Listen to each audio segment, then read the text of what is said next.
Middle east വീണ്ടും ലോക രാഷ്ട്രീയത്തിന്റെ കേന്ദ്രമാവുകയാണ്. ഒരു ഭാഗത്ത് ഇറാൻ, മറ്റൊരു ഭാഗത്ത് ഇസ്രായേൽ, അതിനിടയിൽ സൗദി അറേബ്യ.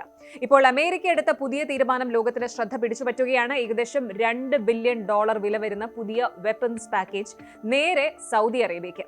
ചോദ്യം ഒന്നു മാത്രം, ഇത് സൗദിയുടെ സുരക്ഷയ്ക്ക് വേണ്ടിയാണോ അതോ ഇറാനെ ലക്ഷ്യമിട്ടുള്ള അമേരിക്കയുടെ പുതിയ ജിയോ പൊളിറ്റിക്കൽ സ്ട്രാറ്റജിയാണോ?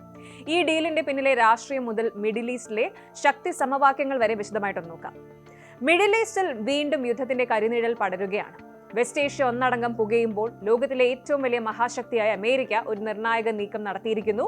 സൗദി അറേബ്യയ്ക്ക് ഏതാണ്ട് $2 ബില്യൺ, കൃത്യമായിട്ട് പറയുകയാണെങ്കിൽ $1.96 ബില്യൺ വമ്പൻ ആയുധ കച്ചവടത്തിനാണ് US സ്റ്റേറ്റ് ഡിപ്പാർട്ട്മെന്റ് ഇപ്പോൾ അനുമതി നൽകിയിരിക്കുന്നത്. അതും സൗദി അറേബ്യയുടെ എയർ ഡിഫൻസ് കൂടുതൽ ശക്തമാക്കാൻ വേണ്ടി. ആദ്യം തന്നെ ഈ വൻ ഡീലിൽ എന്തൊക്കെയാണ് ഉള്ളത് എന്ന് നോക്കാം. അമേരിക്കൻ സ്റ്റേറ്റ് ഡിപ്പാർട്ട്മെന്റ് ഒഫീഷ്യലായിട്ട് അറിയിച്ചിരിക്കുന്നതനുസരിച്ച് സൗദി അറേബ്യ ആവശ്യപ്പെട്ടിരിക്കുന്ന പ്രധാന ആയുധം advanced precision kill weapon systems APKWS ആണ്.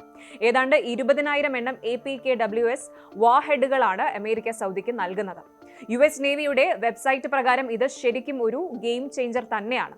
ശത്രുക്കളുടെ ടാർഗറ്റുകൾ വളരെ കൃത്യതയോടെയും എന്നാൽ വലിയ നാശനഷ്ടങ്ങൾ ഇല്ലാതെയും നശിപ്പിക്കാൻ പറ്റുന്ന വളരെ ചിലവ് കുറഞ്ഞൊരു സാങ്കേതിക വിദ്യയാണിത്. ന്യൂജേഴ്സി ആസ്ഥാനമായി പ്രവർത്തിക്കുന്ന പ്രശസ്ത ഡിഫൻസ് കമ്പനിയായ ബേസ് സിസ്റ്റംസ് ആണ് ഈ ആയുധങ്ങൾ നിർമ്മിച്ചു നൽകുന്നത്.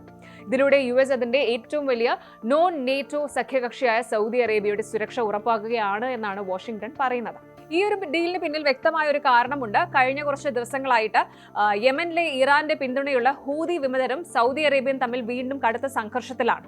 കഴിഞ്ഞ തിങ്കളാഴ്ച സൗദിയുടെ തെക്കൻ നഗരമായ അബയിലെ എയർപോർട്ടിന് നേരെ ഹൂതികൾ ക്രൂയിസ് മിസൈലുകൾ അയച്ചിരുന്നു. അതിനു മുൻപ് യമനിലെ ഔദ്യോഗിക ഗവൺമെന്റ് സനാ എയർപോർട്ട് ആക്രമിച്ചിരുന്നു. ഇറാന്റെ പരമോന്നത നേതാവിന്റെ ശവസംസ്കാര ചടങ്ങിൽ പങ്കെടുത്ത് മടങ്ങുകയായിരുന്ന ഹൂതി പ്രതിനിധി സംഘം സഞ്ചരിച്ച വിമാനം വഴിതിരിച്ചു വിടാനായിരുന്നു ഈ ആക്രമണം. ഇതിന് പിന്നിൽ സൗദി അറേബ്യയാണ് എന്ന് ആരോപിച്ചാണ് ഹൂതികൾ സൗദിയിലെ എയർപോർട്ടുകൾ ലക്ഷ്യമിട്ട് ഇപ്പോൾ മിസൈലുകൾ വർഷിക്കുന്നത്.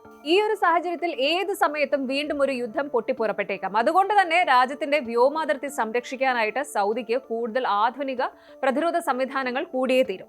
ഇനി ഇതിന് പിന്നിലുള്ള വലിയ ജിയോ പൊളിറ്റിക്കൽ പിക്ചർ നമ്മൾ കാണേണ്ടതുണ്ട്. അമേരിക്കയും ഇറാനും തമ്മിലുള്ള ശത്രുത അതിന്റെ പരകോടിയിൽ എത്തി നിൽക്കുന്ന സമയമാണിത്. അമേരിക്ക ഇറാനെതിരെ ശക്തമായ നേവൽ ബ്ലോക്കേഡ് വീണ്ടും കടുപ്പിച്ചിട്ടുണ്ട്. ഇറാൻ ഇതിനെതിരെ തിരിച്ചടിക്കാൻ തുടങ്ങുന്നതോടെ മേഖലയിൽ യുദ്ധസാധ്യത ഏറിയിരിക്കുകയാണ്.